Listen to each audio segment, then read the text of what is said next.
जिसके हर कोने पर भगवान शिव के शिवालय स्थापित है। संपूर्ण भारतवर्ष के अंदर एक ऐसा मात्र मंदिर है जहां भगवान शिव के एक ही जलेरी में 2 विग्रह एक साथ स्थापित किए। शिवलिंग का अभिषेक करने के लिए बहुत बड़ा विधान है जी। उसको कितने इंच नीचे से कितनी गहराई से मिट्टी को लेना है, उसका शोधन करना है, उसको कैसे, तो ये एक तरीके से सनातन संस्कृति के साथ खिलवाड़ का काम कर रहे हैं। लोग ताजमहल कहते हैं वो तेज महल है, तो मेरा मानना है कि वो किसी टाइम में तो शिवालय रहा होगा।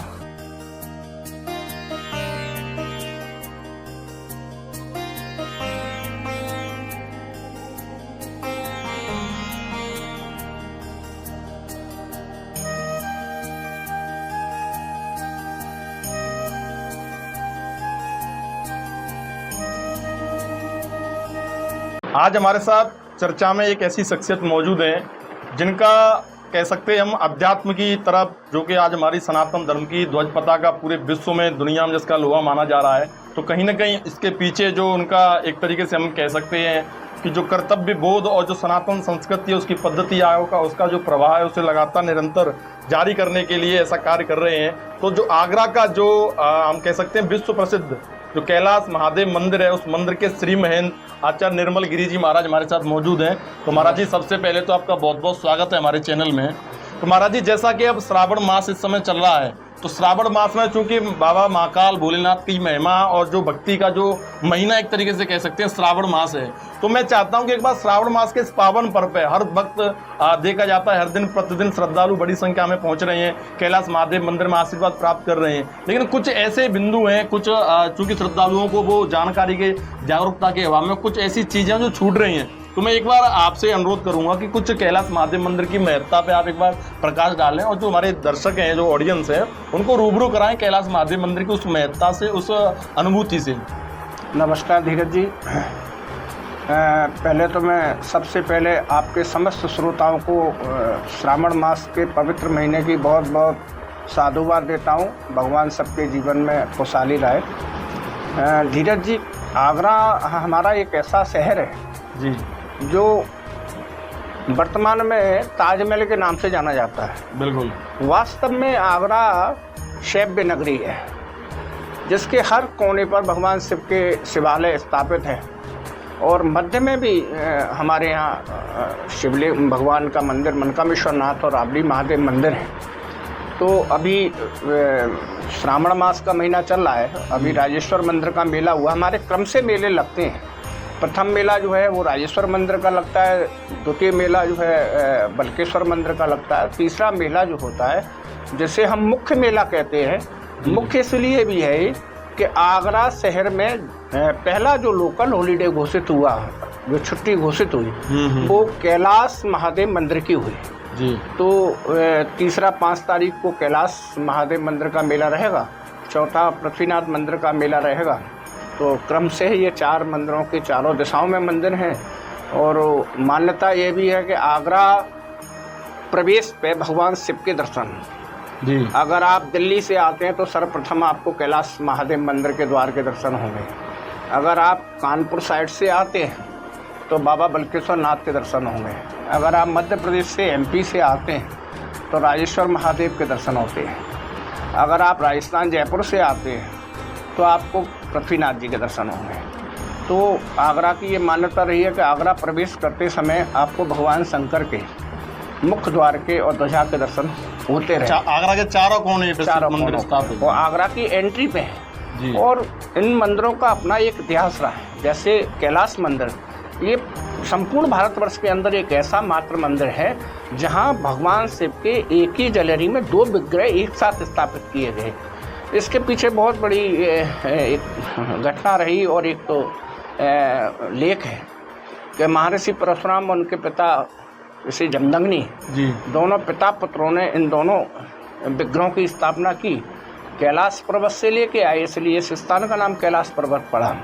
इसकी कथा बहुत पुरानी और बहुत प्रचलित है और काफ़ी साहित्यकारों ने आगरा के अपनी अपनी भाषाओं में इसको जनता के बीच में, भक्तों के बीच में रखा भी है जी। इसका कई पुराणों में भी उल्लेख आता है। तो कैलाश बहुत प्राचीन मंदिर है और अभी पूरा हमारा संपूर्ण सनातन इस टाइम जो है सभी सनातनी भगवान शिव के पवित्र महीने में सराबोर हो चुके हैं।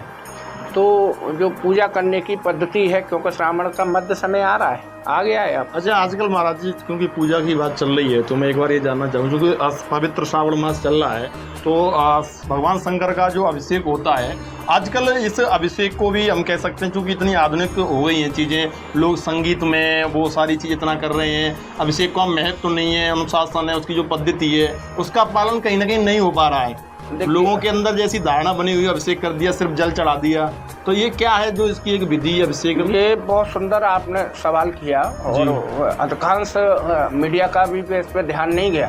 आपने आज आप अपने चैनल के माध्यम से पहली बार मुझसे पूछ रहे हैं जी।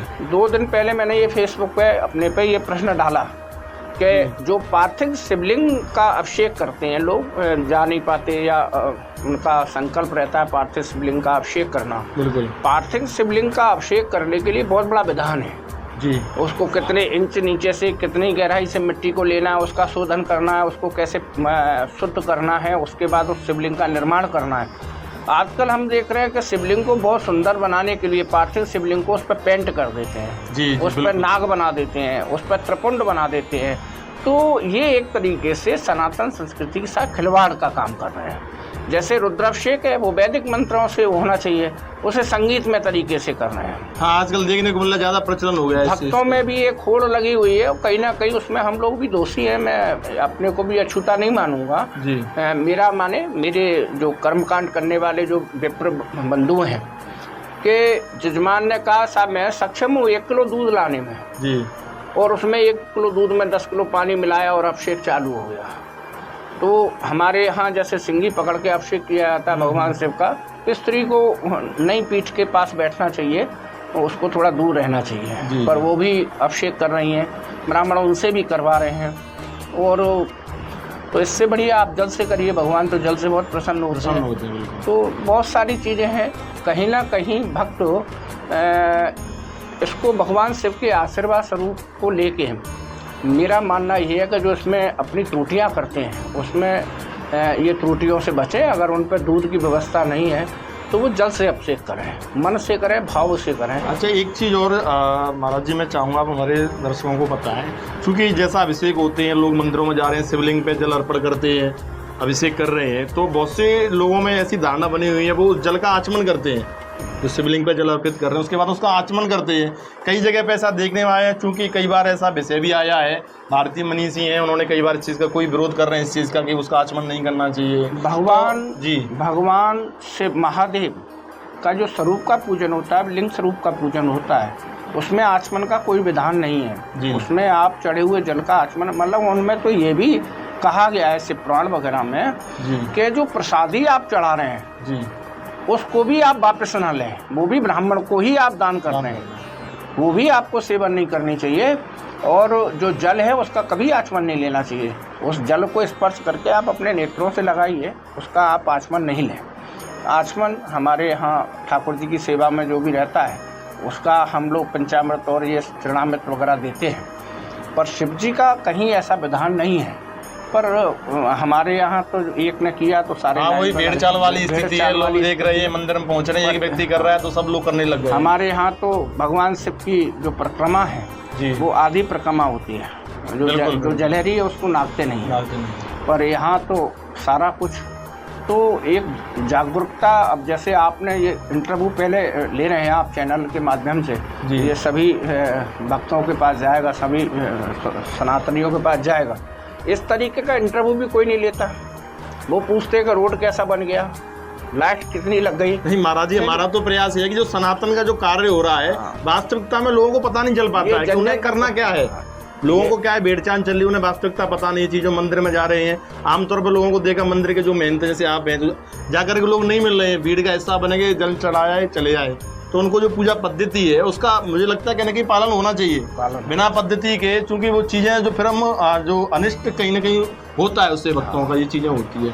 तो महाराज जी एक और मेरा सवाल है मैं आपसे, चूँकि आगरा की एक परिक्रमा जो चारों शिव मंदिर है उनकी श्रावण मास में परिक्रमा और मुझे लगता है ये दूसरा जो सोमवार है उससे प्रारंभ होती है। हाँ। तो अभी शायद 29 तारीख से प्रारंभ ये परिक्रमा होगी। तो उसके पीछे का क्या महत्व, तो परिक्रमा जो होती है चारों जो शिव मंदिरों की परिक्रमा, भगवान शिव के जब 4 मंदिर 4 कोनों पे थे तो कुछ भक्तों की इच्छा हुई कि आज हम भजन कीर्तन करते हुए और पूरे शिव मंदिरों के दर्शन करेंगे जी। और वो एक व्यक्ति की सोच ने ऐसा परिवर्तन लाए कि वो प्रति वर्ष बड़ी संख्या में लोग इस परिक्रमा को देने लगे। और पहले तो पूरा आगरा शहर के चारों तरफ जंगल ही जंगल था, वन भूमि थी। बिल्कुल। हाँ, तो लोग बड़े बड़े घंटे जो होते हैं, जो बैल और उनके बांधे जाते हैं नंदी वगैरह के, उस तरीके से कमर से बांध के, हाथ में डंडा लेके और डंडे में भी बिल्कुल घुंघरू वगैरह बांध के और बम बम भोले की पूरी यात्रा, पूरे शहर की यात्रा करते थे। जब से ये परिक्रमा प्रारंभ हुई और आज ये बृहद रूप ले चुकी है और इस पर हजारों की तादाद में लोग रहते हैं और हजारों की तादाद में स्टॉल लगाई जाती हैं। तो महाराज जी, मेरा आपसे अंतिम सवाल है, चूँकि भगवान शिव की बात हो रही है, महादेव के जो मंदिर उनकी बात हो रही है, तो आगरा में एक छोटा सा विवाद है, हम छोटा उसको इसीलिए कहेंगे क्योंकि वो विवाद ताजमहल से जुड़ा हुआ है। लोग ताजमहल को कहते हैं वो तेज महल है, ऐसी धारणाएं कई बार कोर्ट में पटिशन डाले गए हैं, चर्चाएं चली, याचिकाएं दायर की जाती हैं, विवाद आते हैं, जन्म लेते हैं। तो उसके पीछे से लोगों का लॉजिक है, क्योंकि जितने भी शिव मंदिर होते हैं वो नदी के किनारे होते हैं, ताजमहल भी यमुना नदी के किनारे है। तो ये इसको आप किस प्रकार देखते हैं, जो एक विवाद है ताजमहल यानी तेजो महल है, तो उसके बारे में आपका क्या मानना है? विवाद है और काफ़ी प्राचीन टाइम से विवाद है। और ताजमहल और आगरा का जो ताजगंज शमशान घाट है जी, और जो भैरव जी का मंदिर है जी, काल भैरव जी, तो कहा यह जाता है कि जहाँ पे शिव मंदिर होते हैं उनके द्वारपाल के रूप में भैरव मंदिर रहते हैं जी। हमारे कैलाश मंदिर के पास में गोरल भैरवनाथ जी हैं। इस तरीके से चारों मंदिरों और ये सभी मंदिरों के पास भैरव जी के मंदिर हैं। ताजमहल के पास ही क्यों काल भैरव मंदिर बना? और जो ज़मीन है वो भूमि है जी, वो रंगलक्ष्मी मंदिर की भूमि है, रंगलक्ष्मी ट्रस्ट की भूमि है। वो पुराने टाइम में रंगलक्ष्मी मंदिर की भूमि हुआ करती थी। आजकल ताजगंज शमशान घाट और ताजमहल का जो परिसर है जी, वो रंग लक्ष्मी मंदिर है मथुरा में, वृंदावन में, उसकी भूमि है। तो मेरा मानना ये है कि भैरव मंदिर इतना प्राचीन मंदिर, काल भैरव मंदिर ताजमहल के बिल्कुल सट के बनाया गया, उसके मुख्य द्वार के पास ही बनाया गया और उसके बाद वहाँ शमशान भी बनाया गया जी। तो मेरा मानना है कि वो किसी टाइम में तो शिवालय रहा होगा। मुगलों ने जब इतना हमारे तीर्थों को और जो धार्मिक स्थल थे उनका विध्वंस किया तो कहीं ना कहीं वहाँ भी उसे तोड़ ओड़ के वहाँ उन्होंने अपनी जो भी मुमताज़ थी या कौन थी उनकी याद में एक बहुत सुंदर बिल्डिंग बना दी। मैंने तो आज तक कभी देखी नहीं, पर कहीं ना कहीं वो, क्योंकि आगरा तो शिव नगरी, आपका मानना है कहीं ना कहीं तेजो महल है, जो शिव मंदिर की जो मांग है वो वहाँ पे था। तो ये थे हमारे साथ में कैलाश महादेव मंदिर के महंत निर्मल गिरी जी, इन्होंने बताया। तो दर्शकों, आप लोगों ने समझा कि किस प्रकार हम अगर भगवान शिव का अभिषेक कर रहे हैं तो जो हमारी सनातन सभ्यता पद्धति है, संस्कृति है, उनको समझें, वैदिक क्रियाविधि को समझें। बिना क्रियाविधि को समझे हुए हम कोई भी ऐसा कार्य न करें जागरूकता के अभाव में, जो हमें कहीं ना कहीं जिसका हमें अनिष्ट प्राप्त हो, फल प्राप्त न हो। तो महाराज जी, आपका बहुत बहुत धन्यवाद, आपने कीमती समय निकाला और श्रावण मास के इस पावन पर्व पे हमारे जो श्रोता हैं, दर्शक हैं, उनको आपने एक अपनी अनमोल वाणी से रूबरू कराया। बहुत बहुत धन्यवाद।